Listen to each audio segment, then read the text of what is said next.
So with me recently trying to get more into the draft to start making a little bit of mocks and a little bit of draft boards, I've been looking at a lot of prospects in this new 2023 draft, besides Victor and Scoot, obviously. And one guy that I saw, Jarace Walker, man, I gotta say, this man gives me prime Draymond Green vibes, and I'm not even gonna hold back on it. I really think he could be as efficient and good defensively as prime Draymond Green. And at worst, man could be Jerami Grant. Let me talk a little bit about him. With solid length and a 7'2 wingspan, this versatile small ball, 5'4, whatever you want to call him, man got a strong frame. Like a real strong frame. Like you look at man's, bro looking like Dwight Howard in his prime. Chiseled everything, bro. That's besides the point. Um, because he has that chiseled frame, he's a bigger guy. He can play well through contact, like really well through contact. When you watch him play at University of Houston, he's a very skilled athlete and very proficient athlete off the ground. Like he kind of has not a Zion like second jump, but he has a pretty nice second jump. Like it doesn't take him that much to gear up and hop off the ground. Like I said, he doesn't need that much time when he loads up and he finishes. His rebounding also helps because of that. Blocking shots, he has great hands. He likes to score a lot inside and out in isolation. He could work on the jump shot. That's one thing offensively. For a small ball five, he would be pretty good. Honestly, I think he'd be a pretty good small ball five, defensively and offensively. Like stretch out the floor a little bit. As a forward, you might want to have him work on the shots and taking better shot selections. But you know what? It just depends on what role he gets on the NBA. Like what team gets him. He has like a soft touch around the rim too, which gives him like a unique ability. That's why I say he could play against elite centers inside. And because of the disruptive nature on defense, he can block a ton of shots and generate a whole lot of turnovers. I was watching the game the other day, and University of Houston is just a tenacious defensive team. And you don't see too many five-star prospects like Jarace Walker go there. And Mans went there, and he's taking up the challenge of being one of their best scorers and defenders. And bro is literally the glue. Like, he is the glue that keeps that team together. They literally just beat the team by like 40. Like, it was crazy to watch. Man had his best game, and he really reminds me, not Jerami Grant when he's in college, more like a more developed. But Jerami Grant is as lengthy, but he isn't as solid as Walker, which is something why I think Walker has like more potential because he already has the NBA frame and he also has like a Jerami Grant type game. Which, if you can't tell, that's my mirror player comparison. I mean, I said prime Draymond Green, to spark some interest, but that like most people don't get to like how many defensive player of the year is Draymond? Like two. I think he got like well, at least he's a defensive player of the year.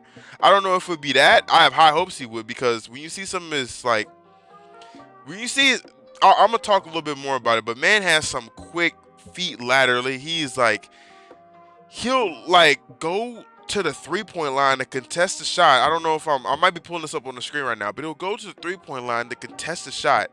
And then, they have a guard, quicker guard, as people want to say. I mean, the guard's not really that quick because man has really quick movements and he's smart and he can read passing lanes and stuff like that. But like I was trying to say, the guard will never break this man down because he is so like good laterally that he could chase a guard to the perimeter and when a guard's like trying to break him and drive past him, he could catch up and get the block. That's why I think he could be one of those disruptors on defense, like a Herb Jones, something like a prime Draymond Green. And he's also smart. Something like Draymond Green is that he utilizes that swing pass to move on the offense and keep it going. He doesn't just halt the ball and like keep it stationary, which is something you see a lot from like these five-star prospects who just go, want to be the main ball handler and stuff like that, and just play make to get assists. Like man, Draymond said while I was watching I think he said it on the podcast a long time ago. They play to get assists.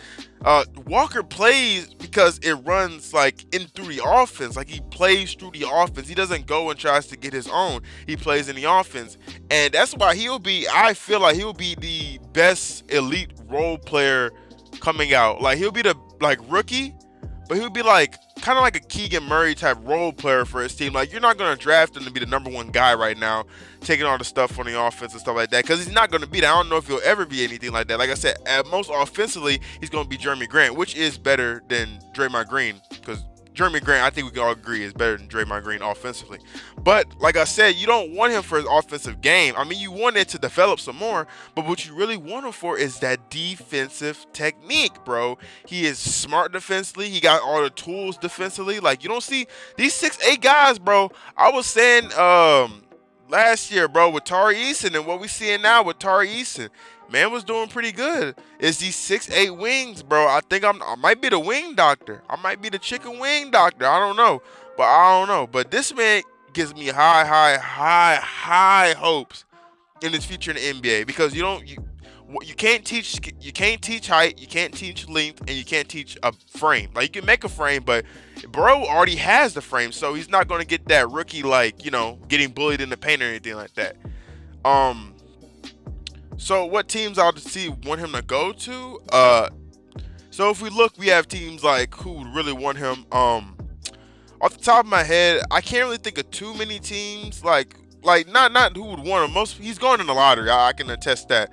Maybe OKC, definitely, because OKC needs a guy like that who can lock down defensively for like a very young team and help Lou Dort out on bigger guards, because Lou Dort is good defensively, but we needed to cut him some slack. Man's only like 6'3", and respect him to guard those bigger players. But you can have him. It'll probably work good next to Chet, because you can run a small ball, like a small ball with Chet at the 4, but it's good. That's what I'm saying. It's not really small ball. It's still big ball. But you can have him at the 5 and guard the bigger players, so you don't have Chet guarding people like, I don't know, like freaking Giannis.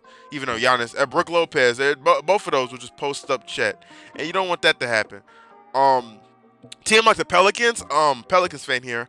Most people say we go from something like Anthony Black, like a 2-guard, scoring guard. I have no problem who we get. The rich are getting richer with the Pelicans getting any pick that they can. But I want to say that maybe if Hayes doesn't continue to develop, or you don't want to give him that contract extension, maybe you lean towards getting another center behind Valanciunas. And one thing about the Pelicans is that we just had a good center that could stretch out the floor. Really, we need a small ball center, because that's the perfect thing with Zion. And 6'9", 6'8", around where this man's at, not really that small ball. We had that man Ben Wallace, bro, playing at 6'7" with a giant fro that made him 7 foot. I mean, he was getting his 4-time defensive player of the year right there. But listen, enough off my tangent. Pelicans can really use a small ball center next to Zion. Jackson Hayes, I mean, he's kind of a small ball center, but if you're not confident in his development, if you're the Pelicans staff, you're not confident in his development, then maybe you trade him. But it is what it is. I don't really think they would. I'd pick him up, since, like I said, as a Pelicans fan here, I'd pick him up because I think his potential is off the roof. Especially him and Zion, like, that front court. I mean, yeah, that front court's crazy. Any other teams? Maybe I'm trying to think of the standings off the top of my head. I don't really have it in front of me. Okay, so I kind of got a little bit of it was a little cut right there, so I kind of got a little bit of like draft positions and stuff like that. Sorry, y'all, didn't mean to cut. But the Washington Wizards, I saw, could be interested in getting a forward like that. They don't need any more forwards, in my opinion, so that's why I really wasn't talking about them. Because they need a point guard. They got to get Carson Wallace? Yeah, they got to get a guy like that, a good defensive point guard or something like that, because man, I didn't make a Johnny Davis video, but man is really like not living up to the hype, in my opinion. No, I'm thinking everybody's opinion. Man's not living up to the hype. Man had a Taco Bell commercial. He's not living up to it. Besides the point, something else I was talking about has got to be like the Toronto Raptors. That's it right there. I think the Toronto Raptors, it has them listed as 6. I think they might go up, because after they trade, I think they might trade for Freddie. And I think their team isn't going in any way like upwards for the rest of the season, so maybe a downward spiral. And that's what I'm saying. But if they want another wings, because Toronto loves their wings, man. Popeye's enthusiast over there. Horrible joke. You gotta get yourself a man like this, bro. He's a defensive wing. Like, they love that over there. They literally love that. That's what their whole team is contrived of. But I think they're gonna be higher up, and I think they'll get a guy like Brandon Miller. More upside, because taller, more shot creation, be a two-way, kind of like a better version of Jabari Smith. But I really am still making my draft board for this season, so I'll get back with y'all. But I want to talk a little. I just wanted to talk a little bit about this man right here. Hopefully y'all got my ideas on why I think he's good. Just he's another defensive wing. Uh, I should have the highlights in front of y'all so y'all can see the matchup for what I'm saying. But like I said, that's besides the point. Just wanted to talk a little bit about my man's right here. I'll probably have another video on like Wallace or Miller. Those are some other prospects. I'm gonna make a Scoot video because Scoot's my favorite prospect in this draft class. Victor's Victor. We all know about Victor, but Scoot I really think is going to be better than Victor. Hot take. I always have a lot of hot takes on this channel. I guess when I said the Timberwolves was going to be the first seed, stupid hot take, but it is what it is.